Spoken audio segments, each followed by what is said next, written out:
Le candidat qui a son programme, vous savez, en fonction des conférences, il adapte son programme. Et puis c'est surtout des réponses qu'on attend, des engagements de la part de ces candidats. Il y aura un deuxième tour. Et puis on sait très bien quand un candidat est élu, ce qu'on disait tout à l'heure, c'est que c'est la première année où il veut marquer son emprise. Et là, avec le biais de la Fédération hospitalière de France, qui a un poids conséquent, comme je disais, il n'y a pas une loi qui est mise en place en France, dans l'Hexagone, sans que la Fédération hospitalière de France ne soit concertée et contactée. Et on va compter sur ce relais avec un document qui est bien rédigé, et je remercie tous les spécialistes qui nous ont aidés à le rédiger. On n'arrive pas avec des demandes un peu aléatoires, on arrive avec du concret et qui est bien quantifié et ça fait sérieux. Alors je reprends les propos du ministre des Outre-mer qui est venu nous rendre visite, avec qui on a discuté, et qui il a redit au Sénat quand il a pris la parole dernièrement, et il a dit que pour les Antilles, il faut un rattrapage sanitaire. Et donc moi je saute un peu sur l'occasion, il confirme bien en haut lieu que nous avons ce rattrapage à mettre en place. J'ai bien insisté sur l'importance des inégalités territoriales de santé. Pourquoi ? Parce que comme nous sommes cette situation d'insularité, même si certains départements de l'Hexagone ne sont pas bien dotés en équipement, juste à côté, vous prenez l'ambulance, vous prenez le VSL et vous pouvez accéder, ou le SAMU, à un service de réanimation s'il n'y a pas de place dans votre département, à un scanner, à un IRM. Nous, lorsque la structure est saturée, il faut prendre l'avion. Donc cette situation d'inégalité territoriale et santé, pour nous, c'est dans le cadre du plan de convergence de l'égalité réelle, mettre cette thématique de la santé et sur les 5 ans se donner les moyens d'arriver aux objectifs que nous souhaitons voir mettre en place pour la santé en Guadeloupe. La démographie médicale, elle est faible, mais en privé et en public, ce qui fait que le fait qu'il manque des médecins en ville, on a tendance à se rabattre sur l'hôpital. Donc même si nous, fédération, nous représentons l'hôpital public, nous allons travailler en mettant en place très bientôt les assises de la santé. Nous allons inviter l'ensemble des partenaires, y compris les privés, les représentants du personnel, parce que, comme on dit, on est dans le même bateau, public comme privé, personnel paramédical, personnel soignant, médecin, c'est ensemble qu'on va pouvoir faire avancer la santé en Guadeloupe. Alors volontairement, dans notre demande, c'est de dire, non seulement il faut être au niveau de la moyenne nationale, mais peut-être même pour certaines spécialités, 20 à 30% au-dessus de cette moyenne nationale, à cause de cette discontinuité territoriale. Et ça, c'est un élément qui est fondamental pour nous, pour créer cette inégalité. Parce que je l'ai dit, lorsque vous avez une région moins dotée, juste à côté, l'autre région a peut-être un équipement plus conséquent, c'est plus facile en termes de continuité territoriale. Et j'ai pris l'exemple volontairement pour taquiner un peu. Il nous faudrait 20 à 25 lits de soins critiques en Guadeloupe, y compris Saint-Martin. Soins critiques, c'est-à-dire réanimation, soins intensifs, soins continus. Si on met le même niveau de lits de soins critiques dans l'Hexagone pour être en comparaison avec la Guadeloupe, il faudrait, on a fait le calcul, diminuer la capacité en lits de soins critiques dans l'Hexagone de 3800 lits. Si vous allez dire à un réanimateur à Paris ou Bordeaux qu'on va diminuer de 3800 lits de soins critiques dans l'Hexagone, ça va être... Mais c'est ce que nous vivons. Monsieur le Président, pourquoi avoir organisé cette conférence de presse à Capesterre, à l'hôpital de Capesterre ? On a souhaité que ça soit dans un établissement public de santé. On a hésité entre Basse-Terre et Pointe-à-Pitre. On s'est dit qu'à Capesterre, c'est à mi-chemin et puis on est très bien accueillis, il y a l'espace qu'il faut.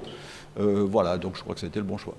Et pour terminer, est-ce que vous avez un message adressé aux Guadeloupéens ou à l'ensemble de vos ressortissants ? Nous avons traversé une crise, il y a encore la crise du Covid, qui a créé un certain nombre de tensions entre nous. On a besoin de toute la famille hospitalière demain pour pouvoir soigner nos petits, nos grands, nos vieux. D'accord ? Et donc moi je demande, moi aussi que je suis un soignant, bien sûr je parle en tant que président de la Fédération hospitalière de Guadeloupe, c'est que nous sommes dans le même bateau et que demain nous soyons tous ensemble pour cette cause noble qui est la santé publique. Quel est l'état de santé de votre hôpital ? Bien, l'état de santé de l'hôpital, c'est comme un peu tous les hôpitaux de Guadeloupe. Nous avons subi les contre-coups de la pandémie Covid-19. Bien sûr, nous y avons participé activement en prenant en charge des patients à la demande du CHU, du CHBT. Et donc l'hôpital doit pouvoir compter davantage et nous espérons que cette année 2022, nous pourrons le faire plus aisément. Nous voulons construire un système hospitalier en Guadeloupe qui soit bien évidemment équitable, mais qui soit aussi performant. Donc, d'où la démarche de notre fédération. Et cette démarche laisse augurer un vrai travail collectif qui nous permette de pouvoir proposer une offre de soins qui soit de qualité aux Guadeloupéens.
Location Automobile. Pour toutes vos locations de voitures et utilitaires en Guadeloupe, faites appel à RL Location Automobile. Avec RL Location Automobile, réservez en toute tranquillité, 7 jours sur 7, 24 heures sur 24. RL Location vous propose une large gamme de voitures et d'utilitaires au meilleur prix sur le site internet www.rl-location.com. RL Location, c'est aussi l'assistance et la livraison. Pour tout renseignement, contactez-nous au 05 90 106 687. RL Location Automobile, la location en toute simplicité.